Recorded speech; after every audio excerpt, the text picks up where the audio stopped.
High guys, welcome back to my YouTube channel. तर मी आज रविवारच्या बाजारला जाऊन इतकं सारं घेऊन आले माळवं बघा।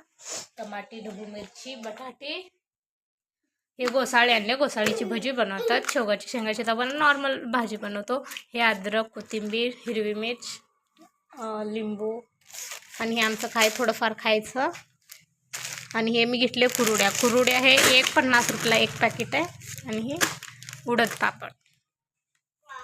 तर इतकं सगळं मला म्हणजे हे सगळं मला 300 रुपयामध्ये आलं। हे तर 50 रुपयाला एक पॅकेट आहे। आणि जी शौर्याच्या हातामध्ये आगगाडी आहे ती घेतलेली 20 रुपयाला, कारण की मी त्याचे माझ्यासाठी क्लिपा घेतलेले। मग शौर्यानं रडताना मी ती गाडी घेऊन घेतली। तर बघा कसं आहे, म्हणजे मला तर वाटतं ओके ओके आहे। बट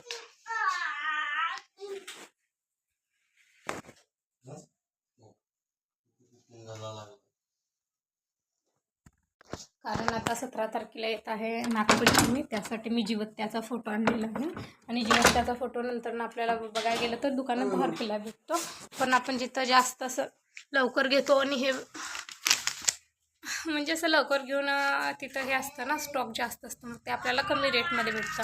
आणि जर दुकानातच हे फोटो घ्यायला गेलं तर ना, आमच्याकडे म्हणजे माझ्या आईच्या गावाला हे 2 रुपयाला भेटतं, पण आता ते 10 रुपये 15 रुपयाला हे फोटो देत आहे जिवत्याचं। आणि याची पूजा केल्यानं खूप म्हणजे असं तुमच्या मुलाबाळांना किंवा जी तुमच्या घरात लहान असेल ना, त्यांच्या आरोग्यास किंवा त्यांची जी काही लहान छोटी मोठी दुःख कारणे जे काय असेल ना, ते खूप लवकर नॉर्मल होतात। आणि ह्याला गव्हाच्या पिठाचे सगळे बनवले जातात, म्हणजे याचं नाग बनवलं जातं गव्हाच्या पिठाचं।